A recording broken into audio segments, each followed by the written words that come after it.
আহ, আজ উঠতে অনেক দেরি হয়ে গেছে। তাড়াতাড়ি যদি আমি জঙ্গলে কাঠ কাটতে না যাই তাহলে অনেক দেরি হয়ে যাবে। না হলে আমি তাকে কি করে বাঁচাবো? পয়সা কোথা থেকে আসবে? দুপুর হওয়ার আগেই আমাকে কাঠ কেটে আনতে হবে।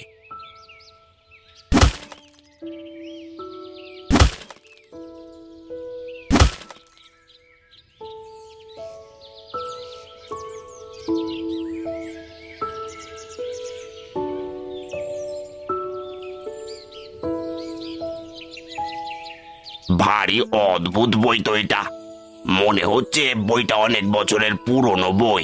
তারপর মোহন সেই বইটাকে নিজের কাছে রেখে তাড়াতাড়ি করে কাঠ বিক্রি করতে চলে যায়।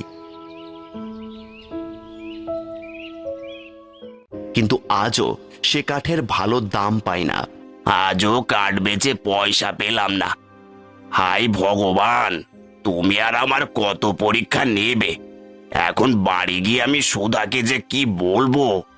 আজও কাঠ বিক্রি করে আমি পয়সা পাইনি।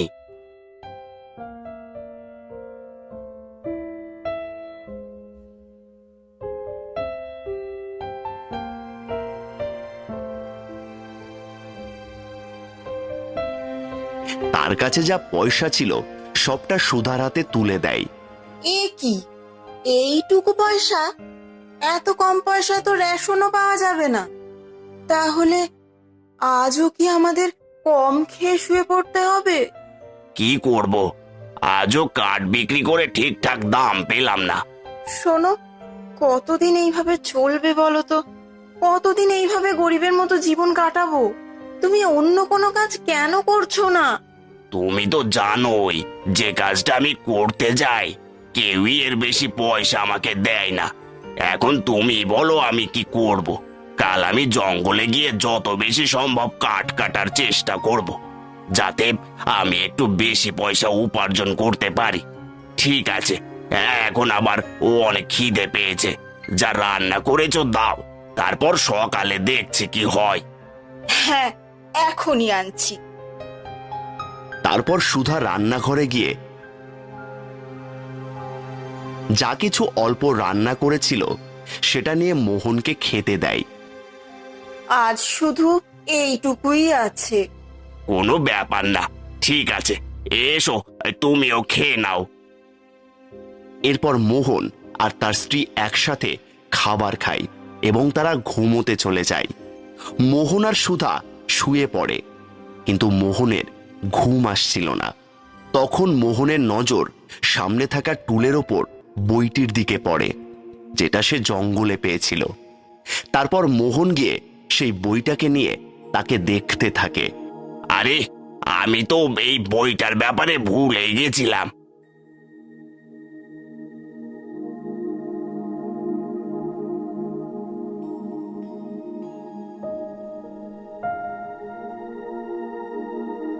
অদ্ভুত তো এই বইটা। এরপর মোহন বইটা খুলে পড়তে শুরু করে। আজ তোমার ভাগ্য বদলে যেতে চলেছে। কাল সকালে তুমি খাজানা পেতে চলেছ, আর তুমি অনেক বড় লোক হতে চলেছ। এরকম আবার হয় নাকি? যে বইতে যেগুলো লেখা আছে সেগুলো কি সত্যি হবে? তখনই হঠাৎ করে একটা জোরালো রশ্মি বের হয় এবং সে বইয়ের মধ্যে চলে যায়, যেটা একটা আলাদাই জগৎ। আরে, এটা আমি কোথায় চলে এলাম? এটা কোন জায়গা? এটা দেখে মোহন অনেক ঘাবড়ে যায়। সে কিছুতেই বুঝতে পারছিল না যে তার সাথে এইসব কি হচ্ছে। আরে, সেই বইতে লেখা সব কথা সত্যি হয়ে যাবে না তো?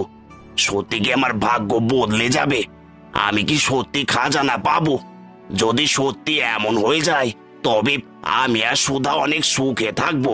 সে ভয় পেয়ে এদিক ওদিক দেখতে থাকে। তখন মোহন আরো বড় একটি বই দেখতে পায়। সেই বইটা দেখে মোহন অনেক আশ্চর্য হয়ে যায়। এত বড় বই! যখন সে বইটি খোলে তখন জোরালো রশ্মি বের হতে থাকে। তারপর যখন ভয়ে ভয়ে মোহন বইটা খুলে দেখে, তখন সে দেখতে পায় তার মধ্যে একটা অর্ধেক মাছের ছবি আঁকা আছে। সেটা দেখে মোহন ভাবে, এটা কি অর্ধেক মাছের আঁকা ছবি, বাকি অর্ধেক ছবি কোথায়?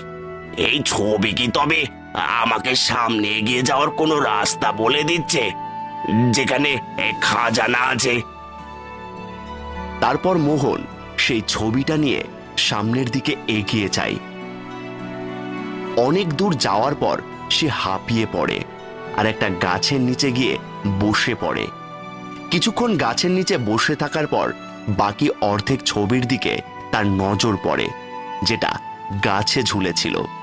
এটা কি সেই অর্ধেক ছবি, যার বাকি অর্ধেক ছবিটা আমার কাছে আছে?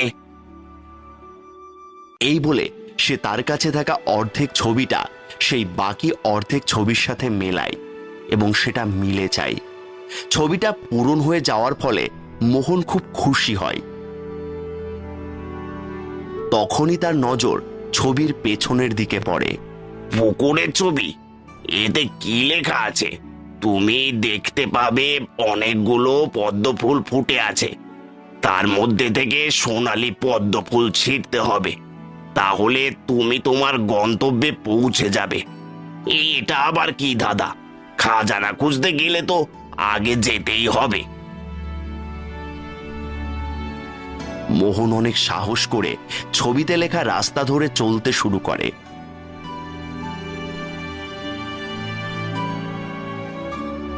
কিছু দূর যাওয়ার পর সে একটি পুকুর দেখতে পায়, যার মধ্যে অনেক পদ্ম ফুল ফুটেছিল। এটা তো সেই পুকুর ছবিতে যেরকম ছিল, কিন্তু এই পুকুরের সব পদ্ম ফুলই একই রকম। এর মধ্যে সোনালী পদ্ম ফুল কোনটা সেটা তো দেখাই যাচ্ছে না।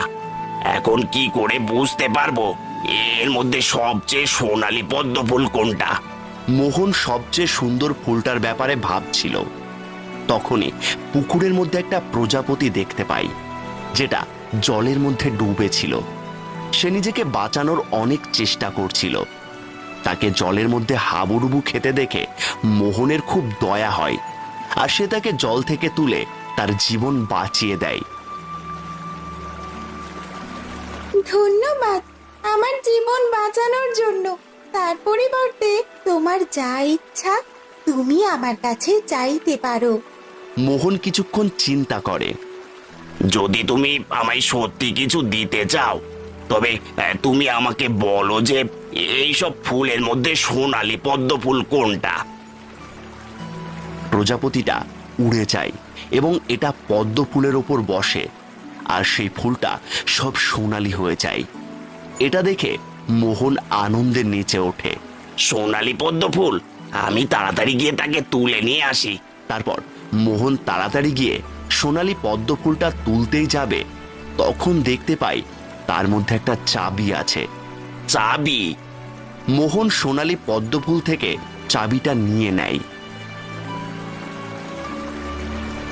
এটা কোন তালার চাবি হতে পারে, আর এটার ওপর কি লেখা আছে? এই চাবি দিয়ে তালা খুললে তোমার ভাগ্য খুলে যাবে। এই সবের মধ্যে দিয়ে মনে হয় আমি খাজানা পাবো, কিন্তু এই চাবিটার তালা কোথায় পাবো? তখন চাবিটা একটা দিকে ইশারা করে। মনে হয় এই চাবিটা কিছু বলতে চাই, তার বলা রাস্তায় আমাকে চলতে হবে। হয়তো আমি চাবিটার তালা খুঁজে পেয়ে যেতে পারি। তারপর মোহন চাবির দেখানো রাস্তার দিকে চলতে শুরু করে। তখনই সে একটা অদ্ভুত গাছ দেখতে পায়, যেখানে একটা তালা ঝুলেছিল। হয়তো এটা সেই চাবিরই তালা। আমাকে তাড়াতাড়ি এই চাবি দিয়ে তালা খুলতে হবে। তারপর মোহন তাড়াতাড়ি তালা খোলে, আর তালা খোলার সঙ্গে সঙ্গে গাছ থেকে একটা দরজা খুলে যায়, যেখানে অনেক খাজানা ছিল। খাজানা? তাও এতগুলো খাজানা? মোহন এইসব ভাবছিল। তখনই একটা আওয়াজ আসে। তুমি এইগুলোকে নিয়ে যেতে পারো, এই সব খাজানা তোমার। মোহন সেই খাজানার মধ্যে অল্প একটু সোনার কয়েন তুলে নেয়। আমি এত সোনার কয়েন নিয়ে কি করব? আমি আর আমার বউয়ের জন্য এতগুলো কয়েন তো অনেক বেশি। আমি বরং এই সোনালী পদ্ম ফুলটা নিজের সাথে করে নিয়ে যাই। মোহন এই কথা বলার সঙ্গে সঙ্গে একটা জোরালো রশ্মি বেরোয় আর মোহন বইয়ের বাইরে চলে আসে। তারপর মোহন দেখে যে প্রায় ভোর হয়ে এসেছে। তখন সে গিয়ে সুধাকে জাগায়। সুধা, সুধা, তাড়াতাড়ি ওঠো, এই দেখো আমি কি পেয়েছি। কি হয়েছে? সকাল সকাল এত চিৎকার করছো কেন? এমন চিৎকার করছো যেন কোনো খাজানা পেয়েছো। আরে আগে চোখ খুলে তো দেখো, আমি সত্যি খাজানা পেয়েছি। সুধা চোখ মুলতে মুলতে দেখে সত্যি মোহনের হাতে একটা সোনালী পদ্ম ফুল আর একটা চকমকে সোনার কয়েন। এটা তো সোনার কয়েন গো, কিন্তু এক রাতের মধ্যে তুমি এটা পেলে কোথা থেকে? তুমি তো ঘুমিয়েছিলে না, তাহলে তুমি কি করে সোনার কয়েন পেলে? তখন মোহন সুধাকে সেই জাদু বইয়ের ব্যাপারে সব কথা খুলে বলে। তুমিও না, তুমি যখন এতগুলো খাজানা পেলে তখন এত অল্প কয়েন কেন নিয়ে এলে? না সুধা, অতিরিক্ত লোভ ভালো নয়, এটাই আমাদের জন্য অনেক। আমাদের অন্তত আর ক্ষুধার্ত তো থাকতে হবে না। এখন আমি এইগুলো বাজারে বিক্রি করে আসি, যা পয়সা পাবো তা দিয়ে ঘরের প্রয়োজনীয় জিনিস কিনে আনবো। আর হ্যাঁ, তুমি সেই বইটিকে ভুল করেও খুলে দেখবে না, সেই জগৎটা একদম ভালো নয়। হ্যাঁ হ্যাঁ, আমি জানি, ঠিক আছে, খুলবো না। এই বলে মোহন সোনার কয়েনগুলো নিয়ে বাজারে বিক্রি করতে নিয়ে যায়।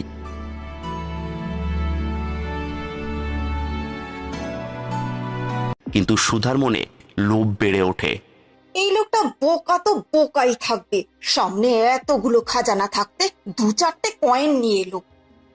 সে ফিরে আসার আগে আমি বইটা খুলে সব কয়েন নিয়ে আসি।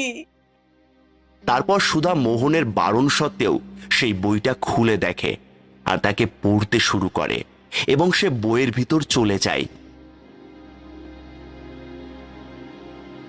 আরে বাহ, আমি ভিতরে চলে এসেছি, কিন্তু সেই খাজানা কোথায়? তখন সে আরেকটি বই খুঁজে পায় আর সে সেই বইটাকে খোলে। সেখানে সে একই রকম ছবি পায় যেমনটা মোহন পেয়েছিল। আরে, এই ছবিটা তো অর্ধেক বাকি, অর্ধেক কোথায় পাবো? এক কাজ করি, আমি এটা রেখে নিই। তারপর সে অর্ধেক ছবিটা নিয়ে এগিয়ে চলে। কিছুটা দূর যাওয়ার পর সে হাঁপিয়ে গিয়ে একটা গাছের নিচে বসে পড়ে এবং সেই গাছে বাকি অর্ধেক ছবি ঝুলে থাকতে দেখে। আরে, এই ছবিটা কিসের? এটা মনে হয় সেই ছবিটার অর্ধেক, যেটার অর্ধেকটা আমার কাছে আছে। তারপর সুধা নিজের অর্ধেক ছবিটা সেই অর্ধেক ছবির সাথে মেলায় আর সেটা মিলেও যায়। আরে বাহ, এটা তো মিলে গেল। তার মানে আমি এখন সেই খাজানা খুঁজে পাবো। তখনই তার নজর ছবিটার পেছনের দিকে পড়ে, যেখানে একটা পুকুরের ছবি আঁকা আছে আর লেখা আছে যে তোমাকে পুকুরের সব থেকে সোনালী পদ্ম ফুলটা তুলতে হবে, যারপর তুমি খাজানা পেয়ে যাবে।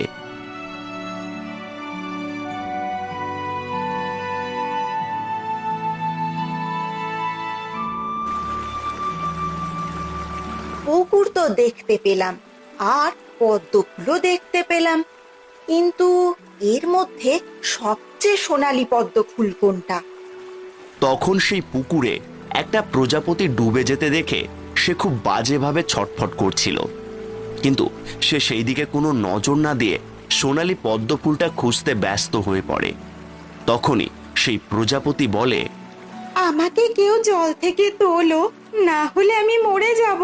কেউ আমাকে সাহায্য করো, আমাকে জল থেকে তোলো। সুধা প্রজাপতিটাকে ডুবে যেতে দেখেও তাকে জল থেকে তোলে না। আমি জানি কোনটা সোনালী পদ্ম। এটা শুনে সুধা প্রজাপতিটাকে জল থেকে তোলে।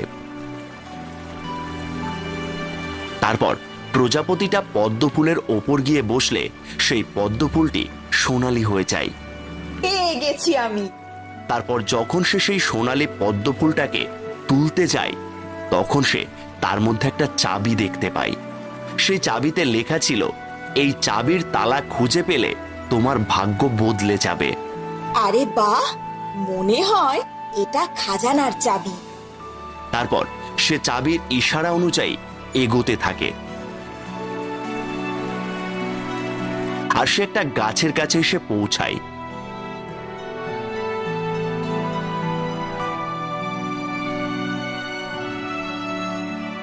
তারপর সে সেই চাবি দিয়ে দরজার তালা খুলে দেয় এবং দরজা খুলে যায়। গাছের ভিতরে গিয়ে অনেক খাজানা দেখে সুধা হকচকিয়ে যায়। খাজানা, এইসব খাজানা আমার হবে, আমি বড়লোক হয়ে যাব, বড়লোক। তখনই গাছ থেকে একটা আওয়াজ আসে, তুমি এইগুলোকে নিয়ে যেতে পারো, এই সব খাজানা তোমার। সুধা লোভে পড়ে যায়। সে তাড়াতাড়ি সব খাজানা তার ব্যাগে ভরতে শুরু করে। সুধার লোভের কারণে আচমকা গাছের দরজা বন্ধ হয়ে যায়। আরে, দরজা বন্ধ কেন হয়ে গেল? আমি কি করে বাইরে যাব? সুধা জোরে জোরে চিৎকার করতে শুরু করে, কিন্তু কেউ তার আওয়াজ শুনতে পাচ্ছিল না।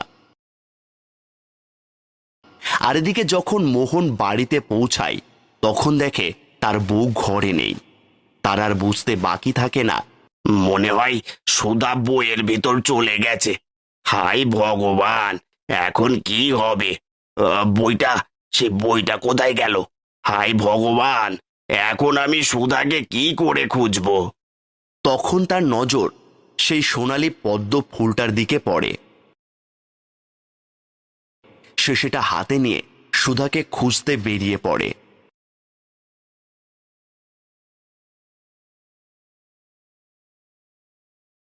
রাস্তায় যেতে যেতে তার সাথে অনেক বয়স্ক একটা লোকের দেখা হয়, যে অনেক তৃষ্ণার্ত ছিল আর মোহনের কাছে কিছুটা জল চাইল। ভীষণ তৃষ্ণা পেয়েছে বাবা, তোমার কাছে খাওয়ার জল আছে? হ্যাঁ বাবা, এই জলটা তুমি খেতে পারো। মোহনের কাছে যে জলটুকু বেঁচে ছিল সেটাও বয়স্ক লোকটাকে খেতে দিয়ে দেয়। তুমি আমার তৃষ্ণা মিটিয়েছ, বলো তোমার কি চাই? বাবা, আমার কিছু চাই না, আমি শুধু আমার সুধাকে ফিরে পেতে চাই। সে ওই জাদুর বইয়ের ভিতর চলে গেছে, আর সেই বইটা না জানি কোথাও উধাও হয়ে গেছে। তখন সেই বয়স্ক লোকটা একজন সুন্দর রাজকুমার হয়ে যায়, যে পরিলোকের রাজকুমার। ওটা আমার জাদু বই, যেটা তুমি পেয়েছিলে। তুমি একজন সৎ মানুষ, সেই জন্যই তুমি বইটার বাইরে বেরোতে পেরেছ। কিন্তু তোমার বউ স্বার্থপর এবং লোভী, সেই জন্য সে ওই বই থেকে বেরোতে পারেনি। আমার বউয়ের হয়ে আমি তোমার কাছে ক্ষমা চাইছি, তুমি তার ভুল ভেবে তাকে ক্ষমা করে দাও, আর তাকে ওই জাদু বই থেকে বাইরে বের করে দাও। এখান থেকে উত্তর দিকে তুমি একটা পুকুর দেখতে পাবে। সেখানে গিয়ে ওই সোনালী পদ্ম ফুলটা ফেলে দিলে তুমি তোমার বউকে ফিরে পাবে। ধন্যবাদ। তারপর মোহন তাড়াতাড়ি উত্তর দিকে গিয়ে সেই পুকুরের মধ্যে সোনালী পদ্ম ফুলটা ফেলে দেয় এবং সঙ্গে সঙ্গে দেখে তার বউ তার সামনে দাঁড়িয়ে আছে। সুধা, তুমি ঠিক আছো তো? আমাকে ক্ষমা করে দাও, আমার লোভের জন্য আমাকে এই সব সহ্য করতে হলো। আমি কিচ্ছু চাই না, আজকের পর আমি আর কোনো দিন লোভ করব না।